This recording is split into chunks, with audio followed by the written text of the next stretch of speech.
दोस्तों आपने अक्सर सुना होगा कि यूएसए, रशिया, चाइना इनके पास वीटो पावर है, लेकिन इंडिया के पास वीटो पावर नहीं है। तो आज की वीडियो में मैं आपको बताऊंगा कि ये वीटो पावर क्या चीज है और इंडिया को क्या ये वीटो पावर मिल सकती है, और अगर मिल सकती है तो क्या प्रोसेस फॉलो करना पड़ेगा उसके लिए इंडिया को। हेलो एवरीवन, मेरा नाम है संदीप और आप सभी का स्वागत है अपने चैनल क्रिकेट पे।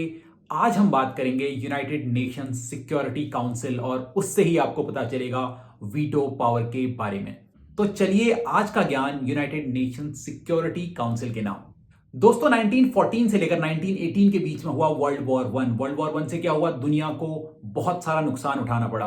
तो कंट्रीज ने मिलकर यह डिसाइड किया कि भाई अब हमें एक ऐसी ऑर्गेनाइजेशन बनानी चाहिए जो इस चीज को मेक श्योर करेगी कि आगे जाकर इस तरीके की लड़ाइयां ना हो। तो एक ऑर्गेनाइजेशन बनाई गई जिसका नाम था लीग ऑफ नेशंस। लेकिन लीग ऑफ नेशंस भी कुछ खास काम नहीं कर पाई और हमें फिर से वर्ल्ड वॉर सेकंड देखना पड़ा। 1939 में वर्ल्ड वॉर सेकंड स्टार्ट होता है जो कि चलता है 1945 तक। तो 1945 में जब वर्ल्ड वॉर ऑलमोस्ट एंड होने की तरफ था, तो जो विनिंग पावर्स थी जिसमें आता है आपका यूएसए, सोवियत यूनियन, आपका यूनाइटेड किंगडम, चाइना, फ्रांस, इन्होंने डिसाइड किया कि भाई अब हमें फिर से एक ऐसी ऑर्गेनाइजेशन बनाने की जरूरत है जो मजबूत हो, जो लीग ऑफ नेशन की तरह फेल ना करे। और इन्होंने डिसाइड किया कि हम बनाएंगे यूनाइटेड नेशंस। तो बैठकें हुई और वहां पर एक ड्राफ्ट तैयार किया गया जिसको यूएन चार्टर कहा गया।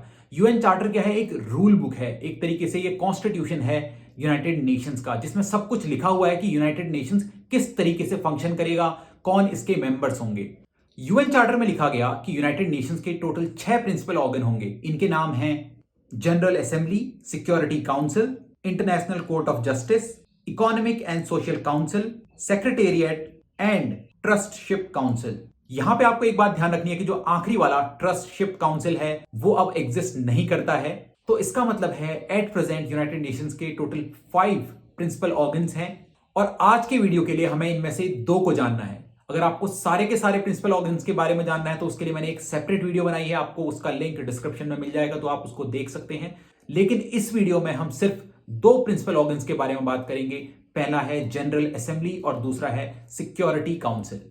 पहले बात करते हैं जनरल असेंबली की। जैसे हमारे देश में पार्लियामेंट होता है, संसद होता है, वहां पर क्या होता है, चीजें डिस्कस होती हैं, लॉज बनाए जाते हैं। उसी तरीके से अगर दुनिया का पार्लियामेंट कहें तो वो है जनरल असेंबली। जनरल असेंबली एक ऐसी जगह है जहां पर दुनिया की सभी कंट्रीज जो भी यूनाइटेड नेशंस की पार्ट हैं वो अपने मुद्दे लेकर आ सकती हैं। वहां पर उन मुद्दों पर डिस्कशन किया जाएगा सभी कंट्रीज के द्वारा, और अगर कोई एक्शन लेने की जरूरत है तो वो एक्शन लिया जाएगा।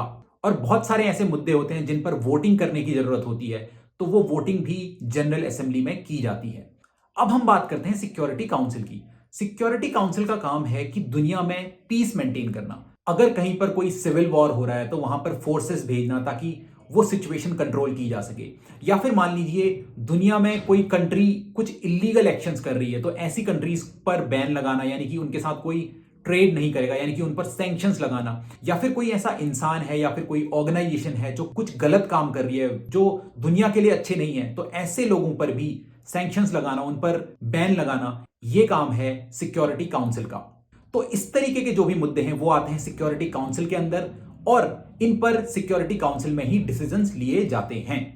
तो दोस्तों अब बात आती है कि भाई डिसीजंस लेता कौन है। देखिए दोस्तों, सिक्योरिटी काउंसिल में 2 तरीके की मेंबर कंट्रीज हैं। एक है आपके परमानेंट मेंबर्स और दूसरे हैं आपके non permanent members. Permanent members वो हैं जो अपने आप को कुछ ज्यादा ही बड़ा और अपने को कुछ ज्यादा ही रिस्पॉन्सिबल मानते हैं, जिन्होंने सेकेंड वर्ल्ड वॉर में जीत हासिल की थी, यानी कि यूएसए, सोवियत यूनियन जो कि अब टूट चुका है तो अब हम रशिया बोलेंगे उसको, यूनाइटेड किंगडम, चाइना और फ्रांस। तो इन लोगों का मानना था कि भाई हम जो हैं वो रिस्पॉन्सिबल कंट्रीज हैं, तो हम तो रहेंगे इसके परमानेंट मेंबर्स और जो बाकी की कंट्रीज हैं हम उनको भी मौका देंगे सिक्योरिटी काउंसिल का पार्ट बनने के लिए। लेकिन बाकी की कंट्रीज सिर्फ टेम्परेरी बेसिस पर ही इसका पार्ट बन सकती हैं। परमानेंट सिर्फ हम 5 ही हैं, हम ही हैं सुप्रीम। अब हम जानते हैं नॉन परमानेंट मेंबर्स के बारे में। देखिए दोस्तों, 1945 में जब यूएन चार्टर बनाया गया तो उसमें लिखा गया कि 5 कंट्रीज तो परमानेंट मेंबर्स होंगी सिक्योरिटी काउंसिल की, उसके अलावा 6 कंट्रीज नॉन परमानेंट मेंबर्स होंगी। और इन 6 कंट्रीज के लिए इलेक्शन होगा, हर 2 साल के बाद ये कंट्रीज चेंज होती रहेंगी। लेकिन 1963 में यूएन चार्टर में अमेंडमेंट किया गया और नॉन परमानेंट कंट्रीज का जो काउंट था उसको बढ़ाकर कर दिया गया 10। तो एट प्रेजेंट भी वही चल रहा है, 5 आपके परमानेंट मेंबर्स हो गए और उसके अलावा 10 नॉन परमानेंट मेंबर्स हैं। अब बात आती है कि भाई ये 10 नॉन परमानेंट मेंबर्स किस बेसिस पर चूज किए जाते हैं। तो दोस्तों कुछ ऐसा किया गया है कि वर्ल्ड को अलग अलग ज्योग्राफिक लोकेशंस के हिसाब से डिवाइड कर दिया गया है और हर ज्योग्राफिक लोकेशंस को कुछ सीट्स एलोकेट कर दी गई हैं। तो आप इस मैप में देखिए, अफ्रीकन ग्रुप से 3 कंट्रीज चुनकर आती हैं, एशिया पैसिफिक से 2 कंट्रीज चुनकर आती हैं, ईस्टर्न यूरोप से 1 कंट्री चूज होकर आती है, Latin American and Caribbean group जो है वहां से 2 कंट्रीज चुनकर आती हैं और western Europe and other area से 2 कंट्रीज चुनकर आती हैं। तो परमानेंट मेंबर्स तो भाई हमेशा सिक्योरिटी काउंसिल में राजा की तरह बैठे रहते हैं, लेकिन जो नॉन परमानेंट मेंबर्स हैं इनके पास सिर्फ 2 साल की लग्जरी है कि भाई आप 2 साल के लिए सिक्योरिटी काउंसिल में आकर उस गद्दी पर बैठ सकते हैं, फिर उसके बाद आपका कार्यकाल खत्म हो जाएगा। तो होता कुछ ऐसा है कि हर साल यूनाइटेड नेशंस सिक्योरिटी काउंसिल की 5 नॉन परमानेंट मेंबर्स का टर्म खत्म होता है और उसके बदले 5 नई कंट्रीज को चुना जाता है उस पोजीशन के लिए और वो अगले 2 साल तक काम करती रहती है। तो इसी तरीके से फंक्शनिंग चलती रहती है, हर साल 5 कंट्रीज रिटायर होंगी, 5 कंट्रीज उसकी जगह फिर से आएंगी। तो दोस्तों सिक्योरिटी काउंसिल में मैंने आपको बताया कि पीस रिलेटेड मुद्दे, सिक्योरिटी से रिलेटेड मुद्दे या किसी पर सैंक्शन लगाने हैं, बैन लगाना है, तो इस तरीके के मुद्दे सिक्योरिटी काउंसिल पर आते हैं और फिर यहां पर ये जो 15 कंट्रीज जो प्रेजेंट में मेंबर होंगी वो वोट करेंगी और उसके हिसाब से डिसीजन लिया जाएगा।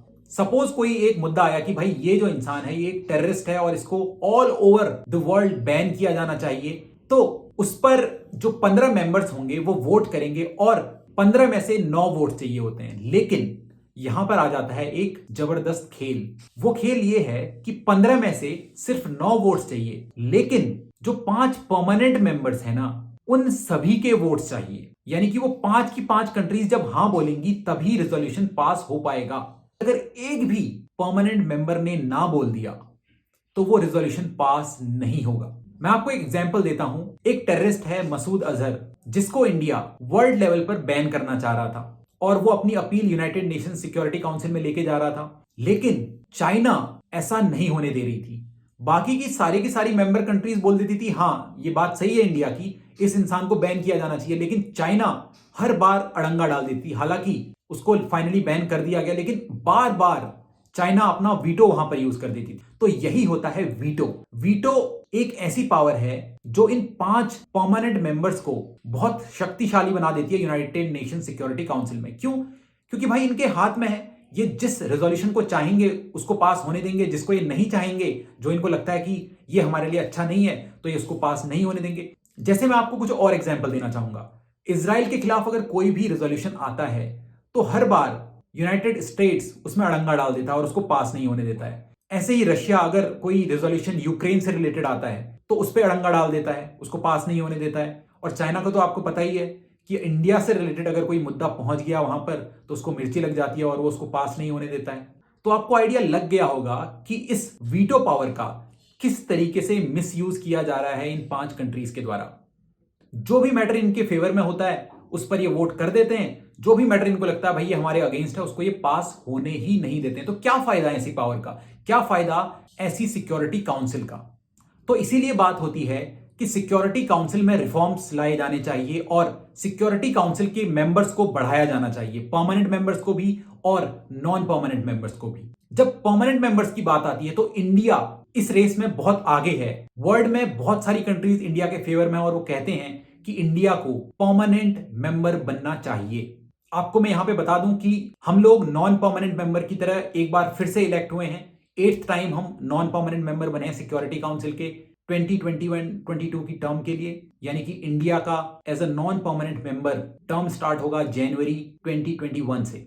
लेकिन हम मांग रहे हैं permanent membership. Non permanent membership तो हमें 8 बार मिल चुकी है, हम परमानेंट मेंबर बनना चाहते हैं। तो दोस्तों अब बात आती है कि अगर किसी कंट्री को परमानेंट मेंबर बनना है सिक्योरिटी काउंसिल का तो उसके लिए क्या प्रोसेस है। तो दोस्तों मैं आपको फिर से याद दिलाना चाहूंगा यूएन चार्टर। यूएन चार्टर में लिखा हुआ है कि इतने परमानेंट मेंबर्स होंगे और इतने नॉन परमानेंट मेंबर्स होंगे। यानी कि अगर आप इस नंबर को, यानी कि परमानेंट मेंबर का जो नंबर है उसको बढ़ाना चाहते हैं या फिर नॉन परमानेंट मेंबर का अगर नंबर बढ़ाना चाहते हैं तो उसके लिए आपको यूएन चार्टर में अमेंडमेंट करना पड़ेगा। और अमेंडमेंट का प्रोसेस क्या है? कि पहले जनरल असेंबली में जितने भी टोटल मेंबर कंट्रीज हैं उसके 2/3 लोगों का वोट चाहिए। तो एट प्रेजेंट की अगर मैं बात करूं तो यूनाइटेड नेशंस की टोटल 193 कंट्रीज पार्ट हैं, यानी कि जनरल असेंबली में 193 का जो 2/3 नंबर आएगा, आई थिंक वो 129 आएगा, तो 129 कंट्रीज का आपको सपोर्ट चाहिए। और वहां से अगर आपको 2/3 कंट्रीज का सपोर्ट मिल जाता है तो फिर बारी आ जाती है सिक्योरिटी काउंसिल की। सिक्योरिटी काउंसिल में जो 5 परमानेंट मेंबर्स हैं उनका वोट चाहिए आपको, और यही हो जाती है यहां पर बहुत ही कॉम्प्लेक्स सिचुएशन। मैंने आपको बताया कि ऐसी बहुत सारी कंट्रीज हैं जो इंडिया के फेवर में हैं, और हो सकता है कि इंडिया को आराम से 2/3 वोट्स जनरल असेंबली में मिल जाएं, लेकिन जब जनरल असेंबली से वो मुद्दा पूरा होके सिक्योरिटी काउंसिल में पहुंचेगा वहां पर हमें इन 5 परमानेंट मेंबर्स की हाँ चाहिए, और वहीं पे हमें दिक्कत होती है। क्यों? एक तो ऑब्वियस ही बात है भाई, चाइना वो कभी नहीं चाहेगा कि इंडिया इसका पार्ट बने। लेकिन आपको मैं एक सच्चाई बता दूं कि उन 5 में से कोई भी कंट्री एक्चुअली नहीं चाहती होगी कि कोई और परमानेंट मेंबर सिक्योरिटी काउंसिल का पार्ट बने। ऐसा क्यों? क्योंकि इन 5 कंट्रीज के पास एक इतनी बड़ी पावर है जिससे ये पूरा गेम संभाल के रखा हुआ है इन्होंने दुनिया का। इनकी जो मर्जी होती है उस रेजोल्यूशन को ये पास होने देते हैं, जिनको ये नहीं पास होने देना चाहें उनको ये रोक लेते हैं। तो ये चाहते नहीं है कि ये पावर किसी और कंट्री के साथ शेयर की जाए। दोस्तों, सोचने की बात है कि 1945 में इन 5 कंट्रीज ने कहा कि भाई हम लोग रिस्पॉन्सिबल कंट्रीज हैं, हम ताकतवर कंट्रीज हैं, तो हमें परमानेंट मेंबर बनना चाहिए। लेकिन 1945 में जो सिचुएशन थी वो 2020 में तो नहीं है। अब सिचुएशन बहुत बदल चुकी है, चाहे वो ज्योग्राफिकली हो, चाहे वो इकोनॉमिकली हो, पॉपुलेशन वाइज हो, बहुत सारे डिफरेंसेस आ चुके हैं। तो अब ये जरूरी है कि सिक्योरिटी काउंसिल में भी रिफॉर्म्स लाए जाएं, वहां के जो मेंबर्स हैं उनको डेफिनेटली बढ़ाया जाए। देखिए, अगर हम स्टैंड की बात करें तो यूएसए कहता है कि भाई हम तो सपोर्ट कर रहे हैं, ठीक है, आप लोग परमानेंट मेंबर्स को बढ़ा लो, नॉन परमानेंट मेंबर्स को बढ़ा लो, लेकिन उनका ये स्टैंड है कि आप जो परमानेंट मेंबर लाएंगे उनको वीटो नहीं दी जाएगी। वो वीटो शेयर करने के लिए तैयार नहीं है। उनका कहना है कि भाई आप परमानेंट मेंबर ले आओ, लेकिन वो परमानेंट मेंबर के हाथ में वीटो पावर नहीं दी जाएगी। उसके बाद यूनाइटेड किंगडम और फ्रांस, उनका ये कहना है कि भाई हम राजी हैं, अगर आप चाहते हैं कि परमानेंट मेंबर को आप बढ़ाना चाहते हैं, हम बिल्कुल राजी हैं, और आप अगर उनको वीटो पावर देना चाहें तो वो भी आप दे सकते हैं।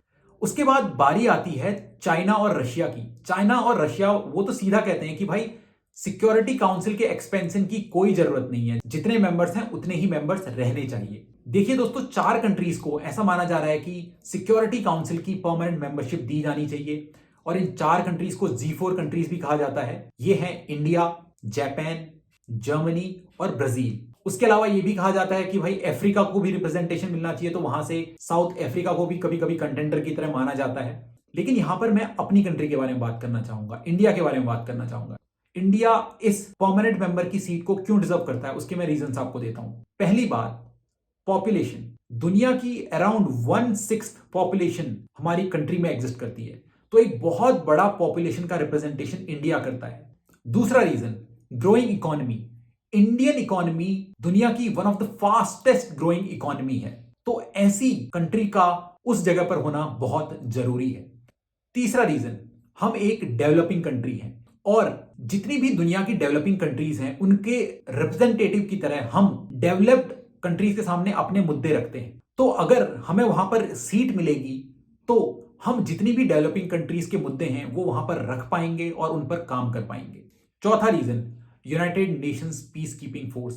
जो यूनाइटेड नेशंस के लिए पीस कीपिंग फोर्स भेजी जाती है उसमें India one of the largest contributor है वर्ल्ड का। और एक और रीजन, डेमोक्रेसी। हमारी कंट्री एक बहुत ही रिस्पॉन्सिबल डेमोक्रेसी है। यहां पर ट्रांसफर ऑफ पावर बहुत अच्छे तरीके से होता है। ऐसा नहीं है कि कोई यहां पर तानाशाह बैठा हुआ है और अपनी मर्जी करेगा। तो मुझे लगता है इंडिया के पास वो सारे रीजन हैं जिससे इंडिया डिजर्व करता है कि वो सिक्योरिटी काउंसिल का मेंबर बने। लेकिन दोस्तों, ये बात कि सिक्योरिटी काउंसिल में रिफॉर्म्स होने चाहिए, ये तो 1990s से चल रही है, लेकिन अभी तक रिफॉर्म्स हो नहीं पाए। अलग अलग बातें होती रहती है। कभी कहते हैं कि भाई परमानेंट मेंबर्स को बढ़ा देना चाहिए, लेकिन उनको वीटो नहीं देनी चाहिए। नॉन परमानेंट मेंबर्स को बढ़ा देना चाहिए, लेकिन अभी तक कोई फाइनल कंक्लूजन जनरल असेंबली में निकल नहीं पाया है। अगर एक फाइनल कंक्लूजन निकले तो फिर बात आगे बढ़े, उस पर वोटिंग हो, फिर आगे वो मुद्दा सिक्योरिटी काउंसिल में जाए।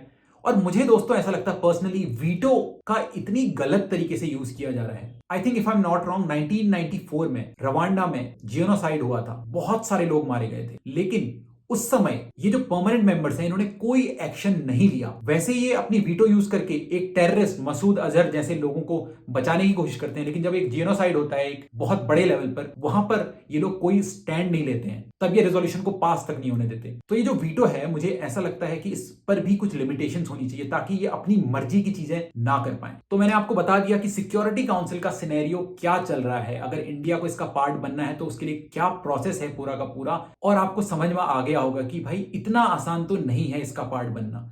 उसके लिए पूरे अमेंडमेंट होने हैं, जनरल असेंबली में जो वोट्स चाहिए 2/3 वोट्स आपको मिलने के आसार हैं, लेकिन जो 5 परमानेंट मेंबर्स बैठे हैं ना, वो लोग ऐसे हैं जो पावर शेयर नहीं करना चाहते हैं। अल्टीमेटली बात उन पर आ जाती है।